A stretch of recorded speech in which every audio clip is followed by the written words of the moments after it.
Bruce Gilbert knows the radio game better than anyone. And I know he's humble, but it is true. He is SVP Sports Cumulus and Westwood One, and he joins me on the Onto Something podcast. I'm Bryan Fenley, a national anchor at Fox Sports Radio and a host for UCLA. And we're going to look at Bruce's career. Obviously, he's done so many neat things, and we're going to tell his story and point out what makes him inspirational. And Bruce, in terms of what makes you inspirational, as I welcome you on here, what have you learned about the radio business and how to conduct yourself from watching how your wife has had success in the audio space? Oh, that's an interesting way to frame that question. Well, there's a lot of material there. Look, the radio business itself, and I think we have to say now the audio business, right, has always been magic to me. It's just, you turn on that microphone, you speak into it, people hear you, and they react in a big way, and they connect in a big way. And as it relates to my wife, getting back to your specific question, yeah, she does this incredible podcast. And I think what's been so cool about watching her have success in the audio space is that she was never a radio host. She never did anything until she decided to do this podcast. And she was so naturally good. I was just blown away at how good she was. And I realized it's because she's totally comfortable with who she is, right? She's not trying to hide anything. She's a transparent person. And that was a reminder to me as someone who coaches talent and me who has worked with a lot of talent over the years, that, if you can't be comfortable with who you are, it's hard to be really good on the radio. You have to be real confident, self-aware, self-deprecating. You have to be all those things if you want to be good. And she embodies those things and just stepped right in like it was nothing. And of course I shouldn't be surprised because she's super talented in many ways, but it was a really good reminder that if you're just you, people will love that. They will appreciate that. They may not like everything about your personality, but they'll appreciate that you're being who you really are and being true to yourself. How do you find, Bruce, that you are true to yourself in creating and crafting this career of yours for so long and building and growing in the business? Well, I think being true to yourself starts with that word true, right? Just being honest. And, we have a tendency to want to sugarcoat the bad news and not, tell people what needs to be said.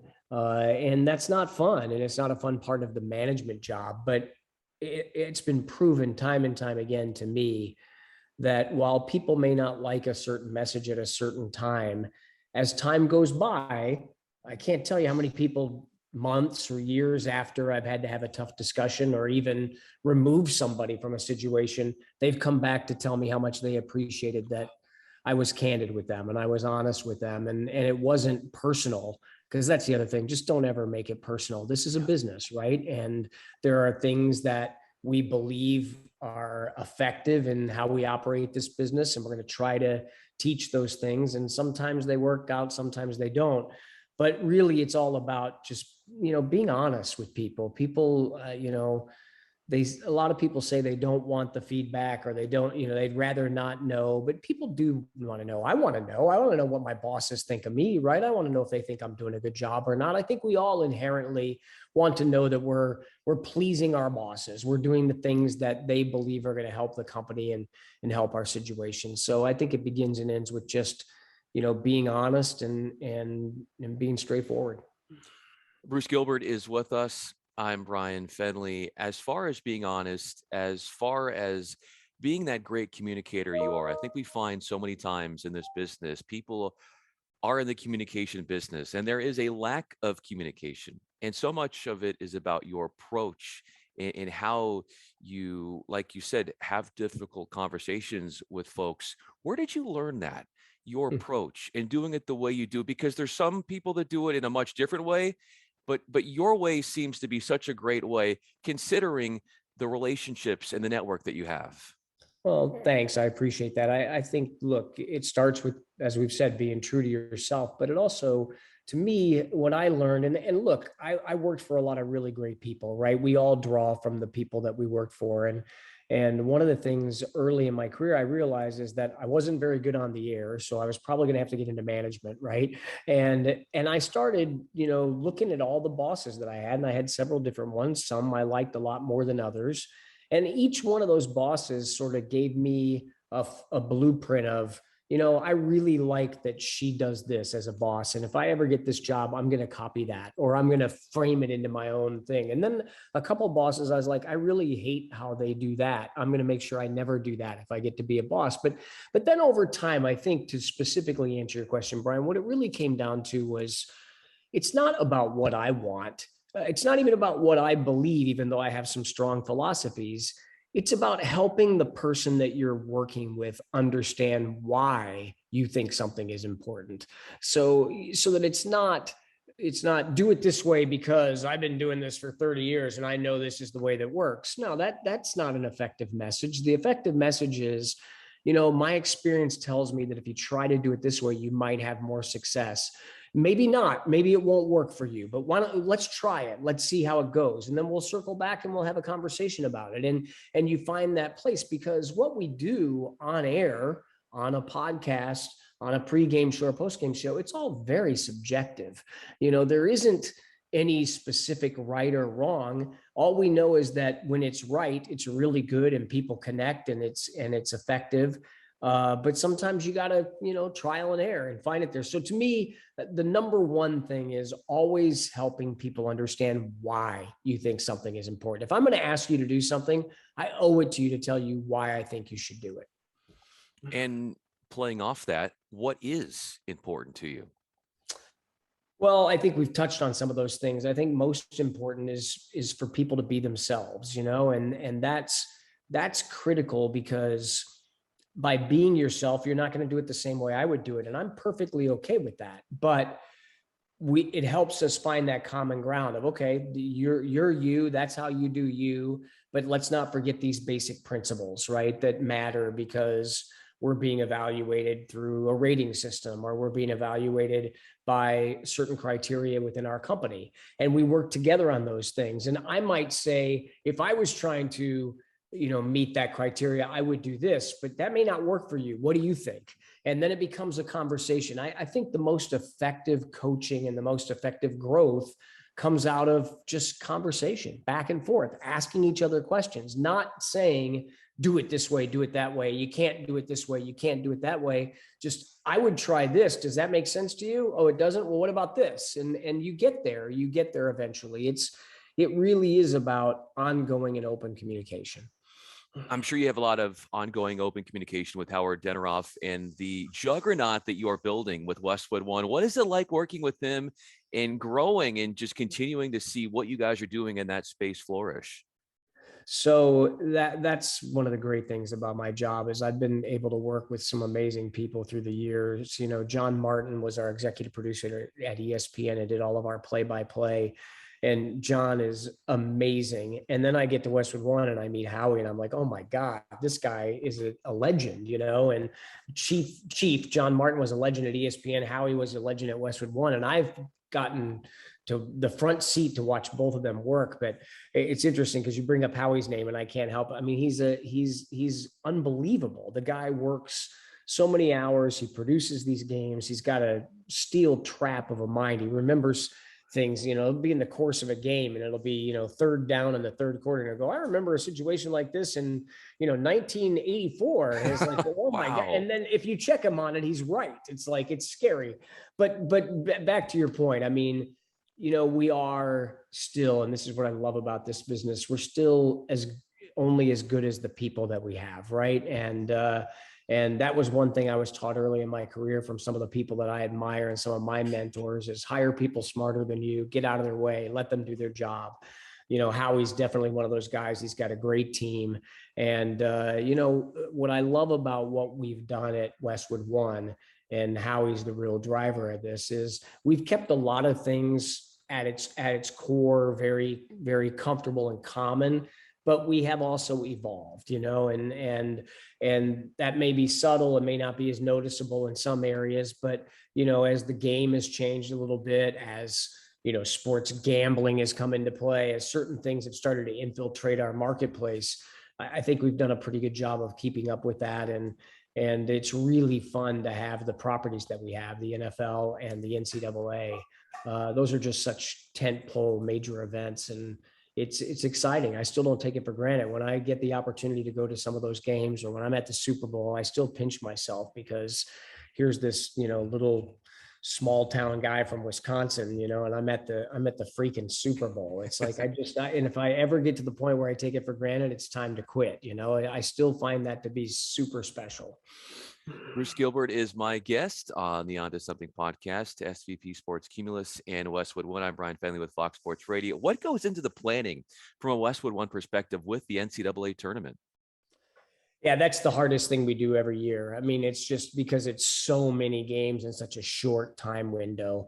And I would say that Howie and his team have, come up with just a lot of, ways in which they're prepared for it every year. They have it down is probably the best way to say it. But watching that, especially that first week when those games are all day, Thursday, Friday, Saturday, Sunday, it's remarkable. Those guys are pulling Herculean shifts and, jumping around from, gym to gym and covering it all. But we now have crews all across the country. We draw from, we pull a lot of people in. It's a big undertaking, but it's also super rewarding, right? It's so cool to be able to get it done. And every year when we get through that first weekend, even though there's still a lot of basketball left, that first weekend, we kind of take a deep breath and say, all right, we made it through that again. But I say I have so little to do with it. It's Howie and his team that do all the heavy lifting, but they're the best in the business. They know how to do it. They know how to have the right people on the ground and how to jump around from venue to venue. And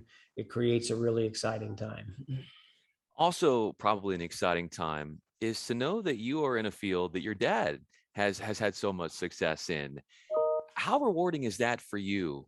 And how do you take what he did as inspiration towards what you're doing right now? Yeah, super rewarding. I mean, my brother is in sports radio as well. He's the market manager at the Boston cluster for Odyssey. My sister is a small town disc jockey who's on a few radio stations in Illinois.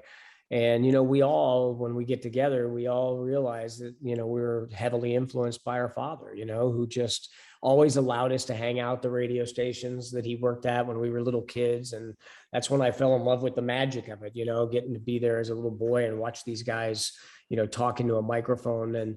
And the interesting thing is my sister and brother are all in programming, and my dad was always a general manager and in sales. But I think the beauty of that is it created this sensitivity in us as it relates to sales and an appreciation for A, how difficult that job is, and B, how critical that job is. If we're not selling any advertising, then we can't fund the programming. So my dad was always quick to, help us realize and understand that and respect the people that are out there, working hard to get the advertising sales.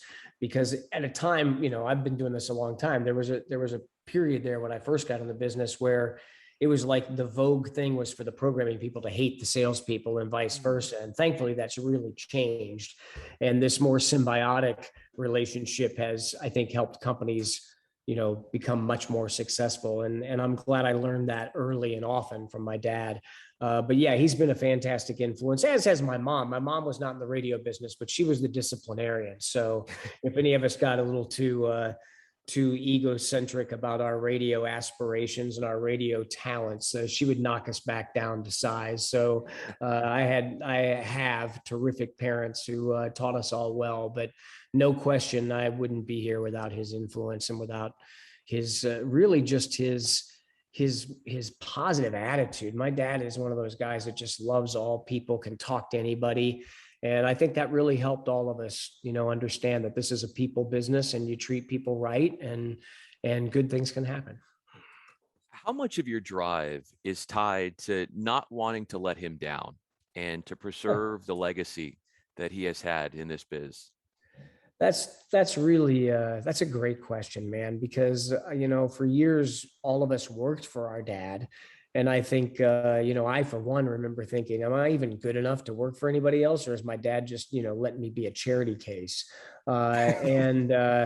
And I think I'm at a point now where I'm not, I don't feel like I have to prove anything to him because I know how proud he is of all of us, and that's really cool to live that full circle and to have that validity, I guess, even though he doesn't care. He wouldn't, he doesn't think that we need that from him, but you do. It's your dad, and it's nice to know that he's proud of what we've all accomplished, and feels like we've all, carved out really good careers based on many things he taught us. So I don't know if I'm still driven by it as much, but I'm proud of it. I'm extremely proud of it.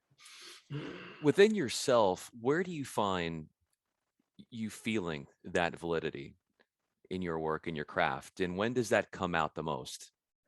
Helping other people. I know that sounds like a corny answer, but after you've done this for a long, long time, we all kind of go through that phase where we have to look out for number one. We're trying to, keep ourselves going and growing and keep our career going. And I've been so lucky and been able to work for, many of the big companies.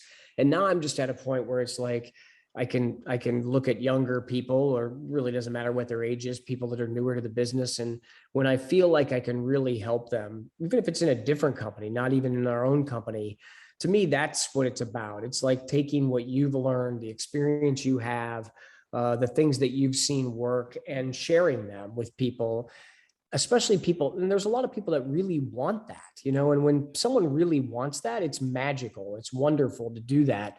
And that to me is the ultimate motivator in my career now, is feeling like that I can pass along some things that help others get where they want to be in this business, wherever that might be. Because so many, they say that, but they don't actually put it into action, and you do that. And there's so many people, it's probably countless number of folks that you've helped have careers in this business. Their hard work, obviously, and they've had the talent, but thanks in large part to you. I can't imagine the gratitude that they have for you in you being able to uplift their careers. How have you found over the course of your career when you've had to uplift yourself in a moment where you knew that there was more in front of you and you had to be patient, and perhaps it was a testing time for you? Yeah, it's funny. I'm an extremely positive person, and I typically can, find the silver lining. Sure. But as you were asking that question, I'm going back about a year and a half, and when the pandemic hit, and they shut down sports, and you said my title, it's senior vice president of sports, and I remember sitting here in my kitchen in July. They hadn't started back up with the NBA. They hadn't started the baseball season yet. And, we'd been 4 or 5 months with no sports. I'm like, I'm senior vice president of sports, but there are no sports. It's like, what is this? What's happening? I just never thought there'd be a time in my life when there wouldn't be sports. And then on top of it, just the pressures and the stress of being confined to home, and all of us, not knowing if we could go out or not go out, what's safe, what's not safe. It was a real test. And I remember having a conference call with the program directors here in Cumulus. We have regular conference calls, and I lost it, man. I broke down. I'm like, this is hard. This is like, we're dealing with something we never thought we'd deal with in our lifetime. And it ended up being an amazing cathartic process, because others then opened up and said, hey, I'm struggling too, man. It's not just work, it's all this other stuff. I mean, none of us have ever lived through anything like this, and so how did we get through it? I think we got through it together, right? But it took sort of dropping that masculine, I've got this, I'm tough, I can handle this, and just being honest about our feelings. That was a real mental challenge, and one unlike any I've ever had in my career. And I reacted in a way that I didn't even expect myself to react. But again, those around me said, hey, I get it, I feel the same way. And we lifted each other up and got through it. The pride that you have in lifting each other up, in getting through that challenging time, where does that pride stack up among all the other accomplishments that you've had in your career? It's up there pretty high, because it gets to a point, and I think I'm there, where again, it's who you're working with, right, and the respect you have for those people, and we have such a good team, and look, we don't always get it right, we don't always do the right thing, but we're always there for each other. And I know that sounds corny too, but that's the kind of culture and philosophy that I subscribe to and believe in. And you surround yourself with like-minded people in that way, and it can be really powerful. It can really take you to places that you didn't think you could be. And so if I'm feeling down, and we all have those periods, or one of the programmers is feeling down, we're there for each other. And that's what you have to do, because every day isn't a great day. Every day isn't a perfect day. But when we check ourselves and realize this is what we get to do for a living, we typically can laugh and say, yeah, we're pretty lucky. We're not filling potholes or digging ditches, or not that there's anything wrong with those jobs, but I couldn't do them.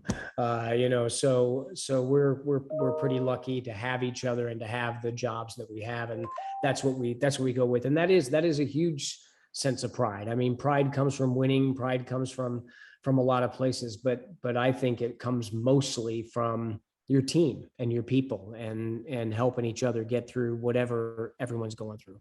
And your reputation speaks for itself. Everybody that I know who has worked with you just raves about you. And it's that team mindset, that selfless mindset that is so critical to the core and fabric of you and who you are. Bruce Gilbert is with us, SVP, Sports Cumulus and Westwood One. I'm Bryan Fenley with Fox Sports Radio. So one more question for you here, Bruce, and I'm so grateful for a couple minutes of your time.